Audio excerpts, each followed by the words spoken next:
Today I want to talk about Pierre Poilievre and his two-faced, duplicitous positions on the question of pensions. Poilievre has recently been on the hustings touting himself as the champion of workers. And I guess for anybody who wants to grab that mantle for themselves, it takes a little bit of looking into his record and see, is he deserving of this self-anointed champion of the working class? Recently, the entire country breathed a sigh of relief when the nation was pulled back from the brink of the federal election.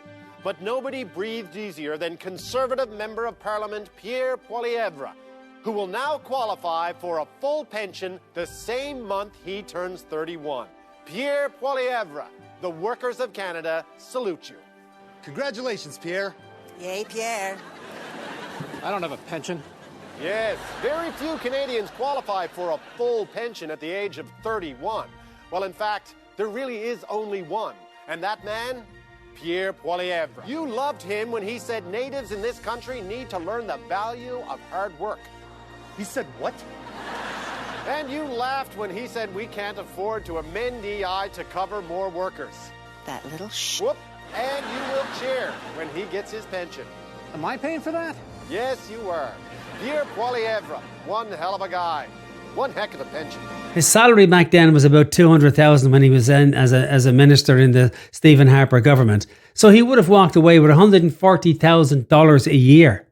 So let us see how Poilievre responded to extending benefits to workers when he was in the Ministry of Employment. In 2012, the Harper-Poilievre government announced at the World Economic Forum in Davos that major transformations were coming for seniors' pensions.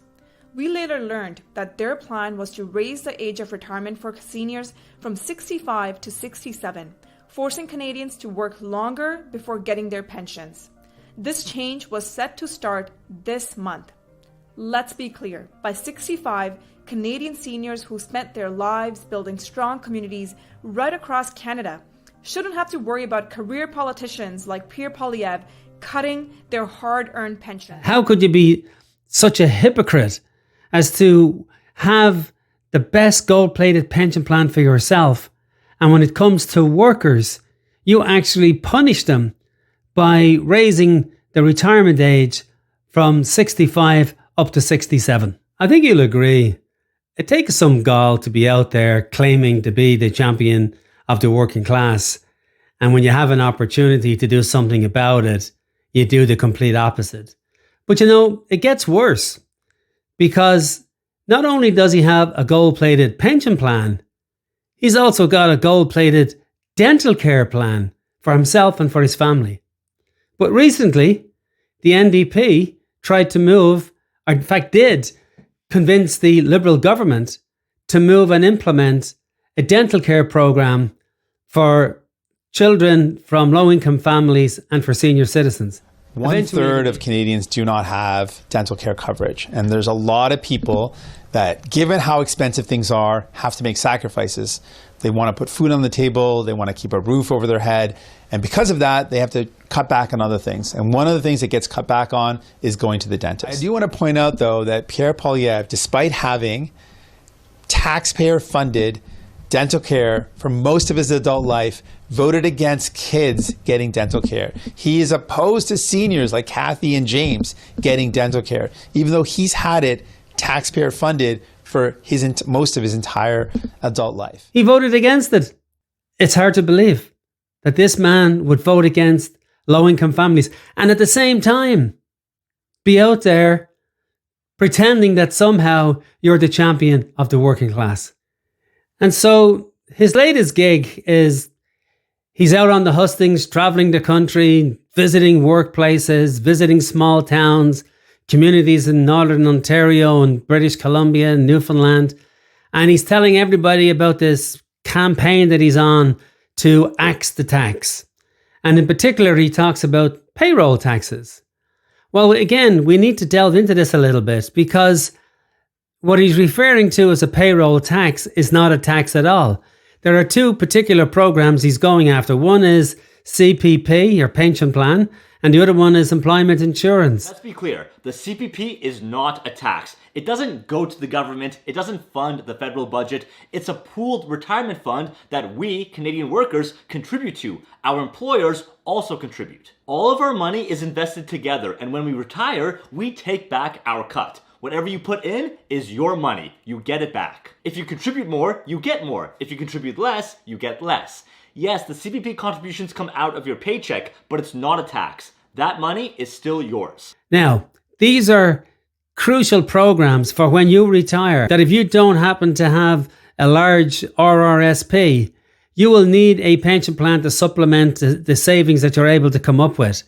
And the CPP is that plan. So this is a plan that is your money matched by the employer, their money put into a pool, and it's managed independent of the government. So this is not a taxpayer-funded pension plan. So here's what he's proposing. He's talking about eliminating the increases. This year, CPP payments went up by about $100 a year over the payments in 2023. That's $2 a week. He's talking about a powerful paycheck. He wants to bring back powerful paychecks. And one of the ways he's talking about doing this is to start cutting back on CPP premiums. But what he's not telling you is that $2 a week for you is basically pennies. But for the employers, for corporations, it's a windfall of cash, because there are 16 million workers over the age of 18 in Canada. All of those folks pay into, because it's mandatory, must pay into the CPP plan. And the employers for each of those 16 million workers must also put in an equivalent amount. So think about it. If he takes just the increase for this year alone, that $2 a week, if he cuts that back, for employers, that works out to be 16 million times $2 a week times 52 weeks, which works out to be a windfall of $1.6 billion of your money that he's going to give back to employers, or allowed employers to keep.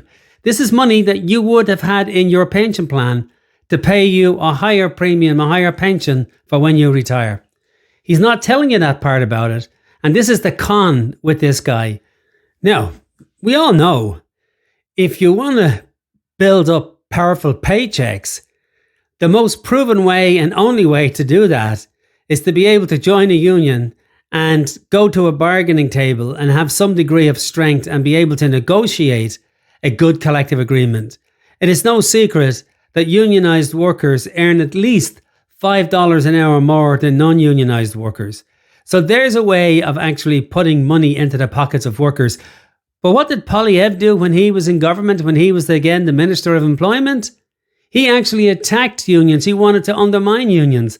I won't get into that in this particular video. That's one coming down the road that I will do. But again, he has proven himself not to be a champion of workers. So buyer beware with this individual, or voters beware with this individual, because he's a chameleon. He will tell you one thing to your face and do something completely different at the end of the day. We all know a leopard never changes its spots. You've been listening to Straight Talk with Sid Ryan.